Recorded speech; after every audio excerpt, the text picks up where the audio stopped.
Hello అండి, welcome to అన్వ్యూస్. Influencers యొక్క influence మన మీద ఎంత ఎఫెక్ట్ పడింది, అది మంచిగానా చెడుగానా? ఏ ఇన్ఫ్లుయెన్సర్ అయితే మనకి మంచి చూపించాడో అదే ఇన్ఫ్లుయెన్సర్స్ మనకి చెడు చూపించారు. మనం తీసుకోవాల్సింది ఏంటి, అసలు ఏం జరుగుతుంది యూట్యూబ్లో? సో దీని గురించి వీడియో చాలా ఇంట్రెస్టింగ్గా ఉండబోతుంది. వీడియో మీకు నచ్చితే లైక్ చేసి షేర్ చేయండి, ఛానల్ సబ్స్క్రైబ్ చేసుకుని అసలు మర్చిపోద్దు. వీడియో అంతా విన్న తర్వాత మీ అభిప్రాయాన్ని కూడా కామెంట్ చేసి చెప్పండి, మనం ఒకటే డిస్కషన్ చేద్దాం. సో దీనికన్నా ముందు అసలు ఇన్ఫ్లుయెన్సర్స్ ఏమవుతున్నారు అంటే, ఒక్కనొక టైం వరకు బాగానే ఉంటున్నారండి. ఒక పేరు వచ్చిన తర్వాత ఒక పేరు అంటే ఒక పెద్ద పేరు వచ్చిన తర్వాత వాళ్ళకి ఓవర్ కాన్ఫిడెన్స్ పెరుగుతుందా, లేకపోతే వాళ్ళు ఏమన్నా సరే చెల్లుతుంది అనుకుంటున్నారో ఏంటో తెలియదు, కానీ వాళ్ళు పిచ్చిగా బిహేవ్ చేస్తున్నారు. సో అందులో ఒక్కరు చూస్తే ఒక కేటగిరీని చెప్తున్నాను, ఇంకో కేటగిరీ నుంచి కూడా మాట్లాడదాం. సో అందులో ఒకరిని చెప్తే బీర్ బైసెప్స్ ఎంత మంచి ఇంటర్వ్యూస్ తీసుకున్నవాడు, ఎంత మంచి ఇన్ఫ్లుయెన్సర్ చెప్పండి. అసలు నాకు ఆ అబ్బాయిని చూస్తుంటే నేను చాలా వీడియోస్ చూశాను. అబ్బాయి ఎంత మంచి ఇన్ఫర్మేషన్ ఇస్తున్నాడు, ఎంత చక్కగా, ఎంత నాలెడ్జ్ ఉంది ఈ అబ్బాయికి అనుకునేదాన్ని. అది కాస్త తన ఛానల్ గ్రో అవ్వడం, చాలా మంచి పేరు, చాలా పెద్ద పేరు, ప్రధానమంత్రి దగ్గర నుంచి కూడా తన అవార్డు తీసుకోవడం, అంతవరకు వెళ్ళిపోయిన తర్వాత తను ఏమైనా చెల్లుతుంది అనుకున్నాడు. ఇష్టం వచ్చినట్టు మాట్లాడాడు. ఆఖరికి ఏమని చెప్పండి, ఇష్టం వచ్చినట్టు మాట్లాడాడు. పేరెంట్స్ గురించి డిగ్రేడ్ చేసి మాట్లాడాడు. తను ఇంకొక స్టాండప్ కామెడీ చేసే ఆ యూట్యూబర్ కూడా తనతో పాటు ఉండి వెక్కిలి వేషాలు వేశాడు. ఏమైంది ఇప్పుడు? ఏమైంది? వెళ్ళి ఎక్కడ కూర్చున్నారు? బట్ అదే ఇన్ఫ్లుయెన్సెస్ ఎక్కువగా వేరే ఆపోజిట్ ఇన్ఫ్లుయెన్సెసే కంప్లైంట్ చేయడం వల్ల కూడా అదే అంటే నెగిటివ్గా మాట్లాడి అన్ని చేయడం వల్ల కూడా అది అక్కడ వరకు వెళ్ళింది. సో ఆ ఇన్ఫ్లుయెన్సెస్ తర్వాత నా అన్వేష్ గురించి మాట్లాడుకుంటే, అన్వేష్ కూడా, అవినాష్ కూడా ఒకనొక టైంలో కాల్ చేసేవాడు, నా వ్యూస్ రావట్లేదు, అది రావట్లేదు అని చాలా స్ట్రగుల్ అయ్యారు. తర్వాత వ్యూస్ వచ్చాయి, ఇంకా వ్యూస్ పెరుగుతుంది, ఛానల్ పెరుగుతున్న టైంలో తనకన్నా పెద్ద ఇన్ఫ్లుయెన్సర్స్ ని అటాక్ చేస్తే, పెద్ద ఇన్ఫ్లుయెన్సర్స్ గురించి చెడుగా మాట్లాడితే ఛానల్ గ్రోత్ వస్తుంది, తను వాళ్ళ సబ్స్క్రైబర్స్ అందరు దీనికి వస్తారని అనుకున్నాడు ఏమో. మేబీ బయట టాక్ కూడా అదే వచ్చింది. సో దాని గురించి అని వాళ్ళకన్నా పెద్ద ఇన్ఫ్లుయెన్సర్స్ మీద అటాక్ చేయడం, బూతులు మాట్లాడడం, పిచ్చిగా మాట్లాడడం, ఏమైనా ఎక్కడైనా డిబేట్స్ డిస్కషన్స్ అయినా వాళ్ళ ఛానల్ కిందకి వెళ్ళి బూత్ మాటలు పెట్టడం. సో ఇలా చేసేవాడు. ఇంకా తర్వాత గ్రోత్ స్టార్ట్ అయిన తర్వాత అమ్మాయిని చూపించడం, అమ్మాయిల గురించి దరిద్రంగా మాట్లాడడం, వాళ్ళ అర్ధనగ్నంగా ఉన్న వీడియోస్ చూపించడం, వాళ్ళ గురించి వెకిలిగా మాట్లాడడం, ఇట్లా ఒకటి కాదు, రెండు కాదు. ఇలా అంటే తను ఇక్కడ అవినాష్లో ఉన్న పాయింట్ ఏంటంటే, తను చూపించవలసిన ప్రపంచ దేశాలన్నిటిని చూపించేవాడు, కల్చర్ని చూపించేవాడు, అన్ని చూపించేవాడు. కానీ అదొక్కటి చూపిస్తే సరిపోదు, మన వాళ్ళకి మసాలా కావాలి కాబట్టి మనం ఏం చెప్పినా పర్లేదు, వాళ్ళు చూస్తున్నారు కదా అని చెప్పేసి పిచ్చిగా మాట్లాడేవాడు. కానీ అన్వేషణని కాపాడింది ఎక్కడ అంటే, అప్పుడప్పుడు కొన్ని వాటి గురించి ఫైట్ చేస్తుంటారు చూడండి, అది కాపాడింది. సో ఇక్కడ అన్వేష్. నెక్స్ట్ ఇంకా మన బిగ్ బాస్ బోల్డ్ స్టార్సా, బిగ్ బాస్ ఏ స్టార్స్ అనాలి వాళ్ళని, బిగ్ బాస్ లో వచ్చిన ఫేమ్ అంతటిని కూడా ఇక్కడ వాళ్ళు మనం ఏమన్నా చెల్లుతుంది. ఈ ఫేమ్ ని ఎంత క్యాష్ చేసుకుంటే అంత క్యాష్ చేసుకోవాలి, ఎంత డబ్బులు సంపాదించి నుల్లేయాలి. ఇదే థాట్ తో వచ్చారు బయటికి. అందరిని అనట్లేదు, అందులో చాలా మంది అసలు వాళ్ళ దగ్గరికి వెళ్ళినా సరే చెయ్యకుండా పక్కన ఉన్న వాళ్ళు కూడా చాలా మంది ఉన్నారు. సో చేసిన వాళ్ళ గురించి చెప్తున్నా, ఆ ఫేమ్ని ఎలా వాడుకోవాలని చెప్పి, వాళ్ళు ఏ మాట అయినా చెల్లుతుంది కదా అని చెప్పి, ఇలాంటి వాళ్ళ కోసం మనం ఫైట్ చేసింది, ఇలాంటి వాళ్ళ కోసం వీడియోస్ చేసేది, ఇలాంటి వాళ్ళ కోసం డిస్కషన్ చేసింది అనిపించింది. అంతమంది బిగ్ బాస్ టీం అండి. సో వాళ్ళన్న మాటల కోసం ఇన్ఫ్లుయెన్స్, బెట్టింగ్ యాప్స్ ప్రమోట్ చేసేవారు, ఇంకా వాళ్ళకి ఏ యాప్స్ వస్తే ఆ యాప్స్ ప్రమోట్ చేసుకుంటూ వెళ్ళిపోయేవారు. ఎంత డబ్బు అండి, నేను చూస్తుంటే ఇల్లు కొనేసుకోవడం, కార్ల మీద కార్లు కొనుక్కోవడం, కారు మార్చడం, ఇంకో కారు అనడం, బంగారాల మీద బంగారాలు కొనుక్కోవడం, ఏంటి ఇంత పెద్ద లైఫ్ ఉంటుందా అనిపించింది. సో ఆ లైఫ్ అంతా ఇలా వచ్చింది. వాళ్ళకి అనవసరం. అక్కడ వాళ్ళు అవతల వాళ్ళు బెట్టింగ్ ప్రమోషన్ చూసి మిగతా వాళ్ళు పోతున్నారా, నాశనం అయిపోతున్నారు, ఇవన్నీ అనవసరం. వాళ్ళకి వచ్చిన డబ్బులు యూజ్ చేసుకోవడం, వాళ్ళకి ఏ మాట చెల్లుతుందో అది చేశారు. ఆఖరికి ఇప్పుడు ఏమైంది వేరే తోటి ఇన్ఫ్లుయెన్సర్ వల్ల. నిజం చెప్పాలంటే సజ్జనార్ గారు మెయిన్ రోల్ చేశారు, బట్ ఈ విందో తోటి ఇన్ఫ్లుయెన్సర్స్ వల్లే వాళ్ళు ఇప్పుడు ఎలాంటి సిచ్యువేషన్ ఉన్నారు. ఇప్పుడు రేపొద్దున వాళ్ళు ఏ మాట చెప్పినా సరే ఎవరు వింటారు?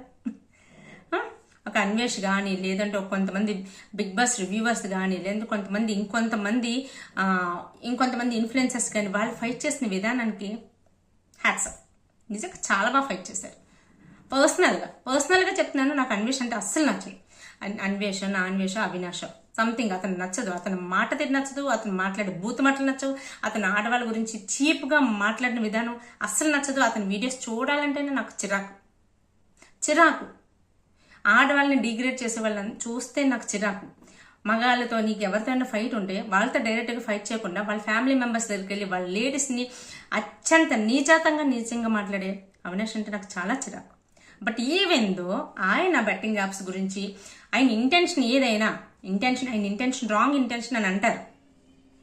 రాంగ్ ఇంటెన్షన్ అందరినీ డౌన్ చేయడమే అతని మెయిన్ పర్పస్ అంటారు. ఆయన ఇంటెన్షన్ ఏదైనా అనవసరం. బట్ ఆయన వల్ల మిగతా వాళ్ళు వచ్చారు, ఆయన చూసి ఇంకొంతమంది ఇన్ఫ్లుయెన్సర్స్ వచ్చారు, వాళ్ళు కూడా ఈ బెట్టింగ్ యాప్స్ గురించి ఫైట్ చేయడం మొదలు పెట్టారు. ఫైట్ చేసిన ప్రాసెస్లోని ఈ ఇన్ఫ్లుయెన్సర్స్ ఏమైంది, ఎప్పుడైతే ఓవర్ కాన్ఫిడెన్స్ పెరిగిందో, ఎప్పుడైతే మన మాట వింటారు, మన మాట చెల్లుతుందో, మనం ఏదైనా మాట్లాడచ్చు అనుకున్నప్పుడే అప్పుడే నాశనం స్టార్ట్ అవుతుంది. అదే స్టార్ట్ అయింది ఈ బెట్టింగ్ యాప్స్ ప్రమోట్ చేసిన ఇన్ఫ్లుయెన్సర్స్ అందరికి. ఇక్కడ నా అన్వేష్ కూడా కొంచెం చాలా ఎక్కువగా మాట్లాడేసరికి విఆర్ రాజా గురించి మాట్లాడారు, క్రాంతి వ్లాగర్ గురించి మాట్లాడారు, భయ్యా సన్నీ యాదవ్ గురించి మాట్లాడారు, పరేషాన్ బాయ్స్ గురించి మాట్లాడారు, ఇలా చాలా మంది గురించి మాట్లాడారు. ఇందులో విఆర్ రాజా కూడా రీసెంట్గా వీడియో చేస్తారు చూసారా. మరి నా అన్వేష్ చేస్తుంది ఏంటి అని. నా అన్వేష్ తనకి కోపం ఉన్న వాళ్ళ మీద, తను కాంపిటేటర్స్ అనుకున్న వాళ్ళ మీద ఇలాంటి అటాక్స్ ఎక్కువగా చేస్తూ ఉంటాడు. అది కూడా ఏంటి 41 రోజులేంటి, మరి మిగతా సంవత్సరం అంతా తనకి ఎటువంటి దేశంలో జరుగుతున్న ప్రాబ్లమ్స్తో పని లేదా అంటాడు. దాంతోపాటు నా అన్వేష్ ఫ్రెండ్స్ అయినా కొంతమంది వ్లాగర్స్ ఉన్నారు, 2-3 వ్లాగర్స్, వాళ్ళ పేర్లు కూడా చెప్పాడు విఆర్ రాజా తను పెట్టిన పోస్ట్ వీడియోలో. సో ఆ వ్లాగర్స్ చేస్తున్న బెట్టింగ్ ప్రమోషన్స్ గురించి తను ఎందుకు చూపించట్లేదు అని చెప్పి ఇంకొక 2-3 ప్రమోటర్స్ని తను తీసుకొచ్చాడు. అలాగే ఏమవుతుందంటే ఇక్కడ బిగ్ బాస్ రివ్యూవర్స్ కొంతమంది కూడా ఇలా బెట్టింగ్ యాప్స్ గురించి ఫైట్ చేస్తున్నాం అనుకుంటూ లేటుగా అయినా ఏదైనా సరే వచ్చారు, వాళ్ళ వాయిస్ వినిపించినప్పుడు కొంతమంది వేరే బిగ్ బాస్ రివ్యూవర్స్ కూడా కొంతమంది ఇలా యాప్స్ని ప్రమోట్ చేశారని, కానీ వాళ్ళు ఎక్కడా కూడా సారీ కూడా చెప్పకుండా అలా ఆగిపోయారు. వాళ్ళ మీద ఇలా యాప్స్ని ప్రమోట్ చేశారని నిందలు వస్తున్నాయి, ప్రూఫ్స్ కూడా ఉన్నాయి, అయినా సరే వాళ్ళు ఎక్కడ వాయిస్ చూపించట్లేదు. సో వాళ్ళు ఎందుకు బయటకు రావట్లేదు, వాళ్ళు కూడా బయటకు రావాలన్నట్టుగా వీళ్ళు వచ్చి ఇంకొక 2-3 తీసుకొచ్చారు. సో వీళ్ళందరినీ చూసి ఇంకొంతమంది మాట వాళ్ళు భయపడిపోయి వాళ్ళు కూడా సారీ చెప్పడం. మళ్ళీ ఇంకా శివజ్యోతి లాంటి వాళ్ళు, శివజ్యోతి కూడా చాలా లేటుగా వచ్చింది కానీ ఆమె చాలా ఎక్కువ చేసిందంట, అలీగారి వైఫ్, ఇంకా వీళ్ళందరూ అలీగారు, వీళ్ళందరికీ ఏంటంటే ఛానల్స్ పెద్ద అయిపోయిన తర్వాత వాళ్ళకి చాలా పెద్ద ఫేమస్ పేరు వచ్చిన తర్వాత వాళ్ళు ఏదైనా చెల్లుతుంది అన్న దాంట్లోకి వెళ్ళిపోయి ఇలాంటి సిచ్యువేషన్స్ తీసుకొచ్చారు. ఆఖరికి ప్రాణాలు పోతున్నాయి. నిన్న కూడా రీసెంట్గా మేడ్చల్లో అబ్బాయి చనిపోయాడు. సో ఇదండి ఇన్ఫ్లుయెన్సర్స్. వీళ్ళు ఇలా తయారైతే కొంతమంది ఇన్ఫ్లుయెన్సర్స్ మాత్రం ఫైట్ చేశారు. సో ఇన్ఫ్లుయెన్సర్స్ వల్ల మంచి జరుగుతుందా చెడు జరుగుతుందా అంటే రెండూ ఉన్నాయి, తీసుకోవడం మనలోనే ఉంది. సో ఓవరాల్గా నేను ఒక మాట అయితే చెప్పాలనుకుంటున్నాను. ఇన్ఫ్లుయెన్సర్స్ వాళ్ళు అంటే అవినాష్ లాంటి వాళ్ళు, కొంతమంది బిగ్ బాస్ రివ్యూవర్స్ కానీ, ఇంకొంతమంది ఇన్ఫ్లుయెన్సర్స్ కానీ, ఫైట్ చేసే ఇన్ఫ్లుయెన్సర్స్ కానీ, ఎవరైనా సరే వాళ్ళు కానీ, లేదంటే ఆపోజిట్లో ఉన్న ఇన్ఫ్లుయెన్సర్స్ కానీ ఎవరైనా సరే మొత్తం ఓవరాల్గా ఇన్ఫ్లుయెన్సర్స్ అందరూ కలిపి ఒక్క మాట అయితే గట్టిగా చెప్పాల్సిందే. ఏంటంటే బెట్టింగ్ యాప్ ప్రమోట్ చేస్తున్న వాళ్ళకి ఎంత శిక్ష పడుతుందో ఆడే వాళ్ళకి కూడా అంతే శిక్ష పడుతుంది అని చెప్పాలి. ఖచ్చితంగా చెప్పి తీరాలి. అది ఎక్కడా చెప్పట్లేదు. ఇంకొకటి, మనం ఏవైనా యాప్స్ డౌన్లోడ్ చేసుకుంటామండి. ఏమైనా యాప్స్ డౌన్లోడ్ చేస్తే ఆ యాప్స్లో అలా ప్రమోషన్స్ వస్తూనే ఉంటాయి. అక్కడ ఎవరు పేరున్న ఇన్ఫ్లుయెన్సర్స్ ఉంటాయి, వాళ్ళ ఫేస్ కూడా నేను ఎప్పుడు చూసినట్టు కూడా గుర్తుండదు. సో ఆ యాప్స్ గురించి ఎవ్వరు ఎక్కడ మాట్లాడలేదు, ఎందుకంటే అక్కడ ఎవరిది పేరు లేదు కాబట్టి. వీళ్ళకి కూడా మిగతా వాళ్ళకి కూడా దాని గురించి మాట్లాడినా పెద్దగా పేరు రాదు కాబట్టి. సో మీరు ఓవరాల్గా బెట్టింగ్ యాప్స్ని కానీ, లేకపోతే ఇలాంటి ఆన్లైన్ గేమ్స్ని కానీ అన్నింటినీ కంట్రోల్ చెయ్యాలి, ఫైట్ చెయ్యాలి అని అనుకుంటున్నప్పుడు వాటి గురించి కూడా మాట్లాడాలి కదా. ఆ యాప్స్ గురించి మాట్లాడాలి, ఆ సమస్యల గురించి మాట్లాడాలి, అన్నింటి గురించి మాట్లాడాలి. ఓన్లీ మీ ఆపోజిట్ ఇన్ఫ్లుయెన్సర్స్ గురించి ఒక్క గురించి కానీ మాట్లాడడం. మీ ఫైట్ బెట్టింగ్ యాప్స్ మీద అయితే దీని గురించి కూడా మాట్లాడాలి. బెట్టింగ్ యాప్స్ వల్ల ఎంతమంది చనిపోతున్నప్పుడు అవి కూడా మాట్లాడాలి.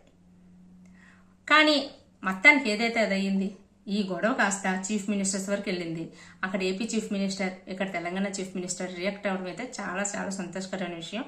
బెట్టింగ్ యాప్స్ ఆర్గనైజ్ చేస్తున్న సంస్థల మీద కేసులు తీసుకుంటా ఉంటున్నారు. దానికి సాక్షుల కింద ఆల్రెడీ ఇప్పుడు ఎవరైతే ప్రమోట్ చేశారో వాళ్ళందరినీ సాక్షుల కింద తీసుకుంటారంట. ఇంకా కఠినంగా చేస్తాము. బెట్టింగ్ యాప్స్ ప్రమోట్ చేసే వాళ్ళే కాదు, ఆన్లైన్ గేమ్స్ ప్రమోట్ చేసే వాళ్ళు కాదు, ఆడే వాళ్ళకి కూడా అంతే శిక్ష పడుతుందని గట్టిగా ఈరోజు మనకి తెలంగాణ చీఫ్ మినిస్టర్ రేవంత్ గారు అయితే అసెంబ్లీలో అనౌన్స్ చేశారు. ఆల్రెడీ ఏపీ చీఫ్ మినిస్టర్ కూడా అనౌన్స్ చేశారు. సో ఇది బాగా కంట్రోల్ అవుతుంది అనుకున్నంత 100% కంట్రోల్ అవుతుందో లేదో చెప్పకపోయినా 90%, 80% కంట్రోల్ అయినా సరే కంట్రోల్ అయినట్టే. చూద్దాం మరి. మొత్తానికి ఇన్ఫ్లుయెన్సర్స్, కొంతమంది ఇన్ఫ్లుయెన్సర్స్ ఇలా ఇన్ఫ్లుయెన్స్ చేస్తే మిగతా ఇన్ఫ్లుయెన్స్ అలా ఇన్ఫ్లుయెన్స్ చేసి మొత్తానికి మనకి మన బుర్ర పాడు చేశారన్నా ఏమనాలో నాకు అర్థం కాదు, కానీ మంచి జరిగింది ఓవరాల్గా. సో చాలామందికి అయితే పేరు ఫసక్. నిజంగా బిగ్ బాస్ రివ్యూస్ చేసినప్పుడు వాళ్ళ గురించి మాట్లాడుతున్నప్పుడు చాలా అసలు వీళ్ళు జెన్యూన్ ప్లేయర్, వాళ్ళు జెన్యూన్ ప్లేయర్, వీళ్ళు ఎలా ఆడుతున్నారు, వాళ్ళు ఇలా చక్కగా చేస్తున్నారని చాలా హ్యాపీ ఫీల్ అయ్యేదాన్ని. బట్ ఎప్పుడైతే వీళ్ళు ఇలా చేస్తారని సరే చాలా చాలా ఏంటి వీళ్ళ గురించి ఇంత ఎదుగా మాట్లాడింది, వీళ్ళు బయటకు వచ్చి ఇలాంటి పనులు చేస్తున్నారు, అక్కడ పేరు బిగ్ బాస్కి వెళ్ళింది ఇలాంటి పనులు చేయడం కోసం వెళ్ళారా అనిపించింది నాకైతే. మీకేమనిపించింది? సో ఓవరాల్ ఇన్ఫ్లుయెన్సెస్ మీద మీకు ఏమి అభిప్రాయం అనిపించింది కామెంట్ చేసి చెప్పండి. వీడియో మీకు నచ్చితే లైక్ చేసి షేర్ చేయండి. Take care, by by.